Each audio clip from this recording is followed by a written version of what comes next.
Salam sehat kayak luar biasa, sahabat-sahabat, saudara-saudara saya setanah air tentunya yang berdomisili di Provinsi Bali. Dan tentunya juga saya berada di Kabupaten Buleleng. Tanggal 27 sudah dekat para sahabat. Maka kita sebagai rakyat Bali, sebagai rakyat Buleleng yang tentu adalah warga negara Republik Indonesia akan melakukan pemilihan kepala daerah di masing-masing daerah di negara kita. Tentu saya sebagai warga negara Indonesia yang berdomisili di Kabupaten Buleleng, Provinsi Bali, dari berbagai kampanye yang dilakukan oleh paslon-paslon, baik paslon gubernur dan paslon bupati, tentu saya sedikit tidaknya menyimak karena saya juga sebagai warga negara yang juga aktif bermedia sosial. Nah, dari berbagai komentar dan juga dari berbagai visi misi calon, nah tentu banyak netizen yang sudah pro dan kontra terhadap para calon yang menjadi calon gubernur dan juga bupati yang ada di Provinsi Bali. Nah, saya seorang petani tentu juga berhak untuk menyampaikan apa yang ada dalam pemikiran saya. Nah, tentu saya akan tetap bersyukur dan mengucapkan banyak terima kasih kepada pemimpin-pemimpin terdahulu yang sudah memimpin Pulau Bali ini. Tentu kalau gubernur, kita ada beberapa gubernur yang lalu ya. Kita sudah ada dari Gubernur Mangku Pastike, ada juga Pak Wayan Koster. Tentu saya sebagai warga masyarakat Bali tentu memberikan apresiasi atas hal-hal baik yang telah dilakukan. Tapi saya wajib juga menentukan pilihan saya ketika pemilu kada ini berlangsung para sahabat. Mohon maaf kalau apa yang saya sampaikan ini mungkin tidak sependapat dan tidak sepemikiran dengan saudara-saudara, karena setiap orang memiliki penilaian yang berbeda dan juga tentu memiliki sebuah renungan yang berbeda. Nah, saya kebetulan keluarga Buleleng, tentu dari beberapa bupati, baik dari Bapak Bagiade dan juga Pak Agus Suranyana, sedikit tidaknya saya tahulah apa yang menjadi perkembangan yang ada di Buleleng. Nah, khusus untuk Pilgub, kita tahu bersama di debat kandidat kemarin, di mana Pak Agus menanyakan bahwa shortcut itu sudah dijadikan hal yang merupakan sudah nilai daripada pasangan Pak Wayan Koster.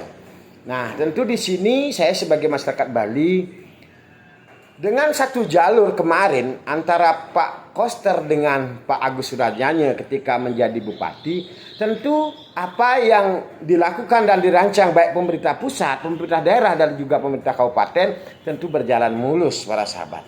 Nah, kita juga sebagai masyarakat Bali harus cerdas ketika vertikal, horizontal, dan juga kita tahu bersama bahwa itu harus dibangun dengan baik para sahabat.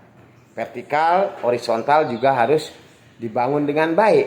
Karena untuk bagaimana pembangunan itu bisa berjalan dengan lancar, khususnya di Pulau Bali sebagai destinasi wisata.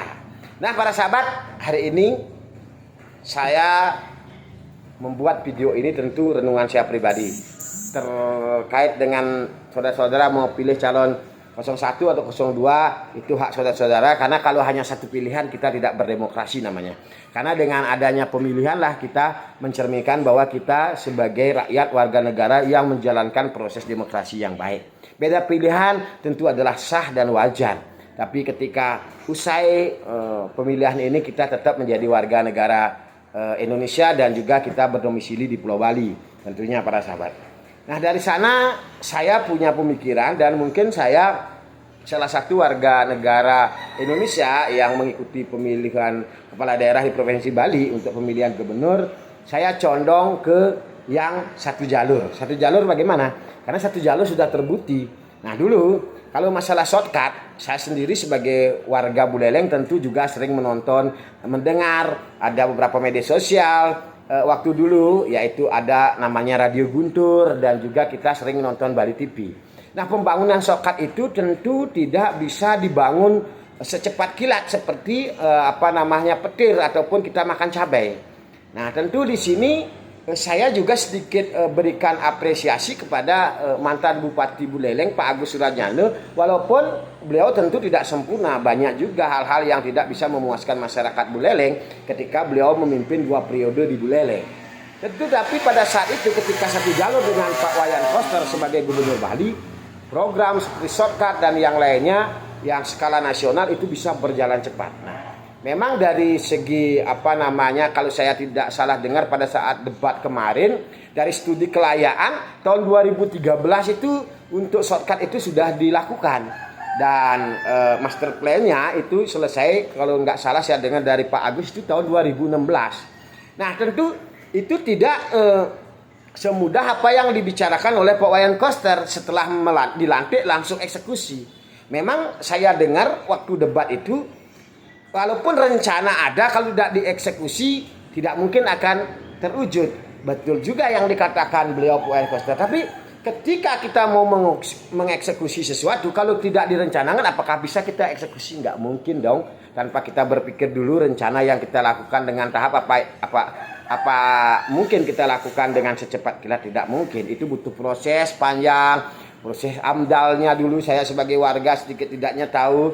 Nah, itu berlanjutlah dari 2013 dan juga kita dengar master plan-nya selesai rampung di tahun 2016 dan dieksekusi di akhir 2018 dan bisa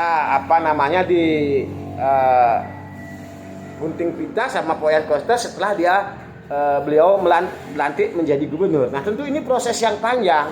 Nah, terkait dengan hal itu, tentu kalau itu diklaim sebagai prestasi Pak Wayan Koster ya boleh-boleh saja, karena memang beliau betul sebagai Gubernur Bali pada saat gunting pita pembangunan shortcut yang ada di Singaraja Denpasar itu, yang tepatnya mungkin kalau tidak salah waktu itu ada di pinggiran Danau Beratan dan juga di Desa Wanagiri para sahabat. Nah, terkait dengan itu saya berpikir memang satu jalur itu bagus sekali, sedikit hambatannya para sahabat. Nah, terus kalaupun kita mendengar sekarang, kalau ada mau pembangunan Bandara Bali Utara, kalau saya sebagai masyarakat Buleleng tentu mengharapkan itu ada pembangunan untuk pemerataan di Provinsi Bali. Karena ketika satu pintu masuk ke Pulau Bali lewat udara, tentu kemacetan itu sudah terjadi di Denpasar dan Badung pada khususnya para sahabat. Kenapa demikian? Ketika kemacetan ini kita hanya diatasi dengan pembangunan infrastruktur darat, saya yakin kewalahan karena Bali ini sempit. Di mana lagi di Denpasar itu akan dibuka akses jalan, kan banyak ganti rugi, harus bangunan sudah padat seperti itu. Maka ketika nanti terwujud Bandara Bali Utara, terlepas dari akan ada juga efek negatif dari pembangunan itu, tentu kami sebagai masyarakat Bali demi pemerataan pembangunan Bali Utara yang mendukung siapa calon yang akan bisa mengeksekusi itu. Nah, memang sih kalau yang mengeksekusi, kalau yang anggarannya besar seperti ini, itu tentu dari keputusan presiden. Nah, siapapun gubernur juga mungkin terus akan dilanjutkan oleh Pak Prabowo. Karena kalau saya berpikir untuk Bali ini memang penting seorang pemimpin Bali itu selain cerdas juga pioner. Tapi ketika tidak satu jalur, mungkin ibarat orang tua bersama anaknya yang mungkin punya anak 2 yang pernah dapat debat ataupun berlawanan dengan orang tua, tentu yang lebih disayang ya yang tidak pernah berlawanan. Itu kan manusiawi seperti itu secara rasional, walaupun yang tidak pernah berdebat ini mungkin dikategorikan orang yang mungkin bodoh dan lain sebagainya. Itu kalau pendapat saya sebagai masyarakat Bali yang berdomisili di Buleleng, teman-teman. Nah, tentu sah-sah saja teman-teman. Di sini tentu saya sebagai warga negara, tentu dari debat kemarin dapat saya sedikit cerna. Ketika sesuatu yang bisa disampaikan prestasi sama Pak Koster setelah melantik sudah dieksekusi, melantik baru 2 bulan sudah bisa buat shortcut. Ini terbalik dari apa yang disampaikan ketika Pak Koster menanggapi masalah bandara di beberapa media sosial, bahwa itu butuh proses yang panjang, bertahun-tahun, seperti yang beliau katakan membangun tol Mengui Gilimanuk. Nah, ini kadang-kadang saya di sini agak mendengar apa yang menjadi wacana dari Pak Wayan ini agak pelintat-pelintut kalau saya orang Bali bilang. Nah, selain juga dari beberapa kebijakan beliau tentu juga bagus juga. Saya memang jadi orang, kita sebagai manusia tidak ada yang sempurna, tapi ketika pemimpin pelintat-pelintut dan juga hanya satu komando kepada arah ketua partai, di sini kadang-kadang saya masih agak berpikir teman-teman. Nah, ketika nanti presiden yang memberikan sebuah keputusan, nah sedangkan Pak Koster dia di bawah pimpinan partainya tidak memberikan rekomendasi untuk pembangunan Bandara Bali Utara, tentu kami yang setuju atas pembangunan Bali Utara ini dirugikan oleh apa yang menjadi keputusan ketuanya itu. Beda dengan kalau saya sebagai rakyat Indonesia tentu akan mengikuti apa yang menjadi arahan dan juga program-program dari 01-nya Indonesia, yaitu Presiden Republik Indonesia. Kita sebagai warga negara Indonesia berhak memberikan penilaian dari setiap calon yang ada.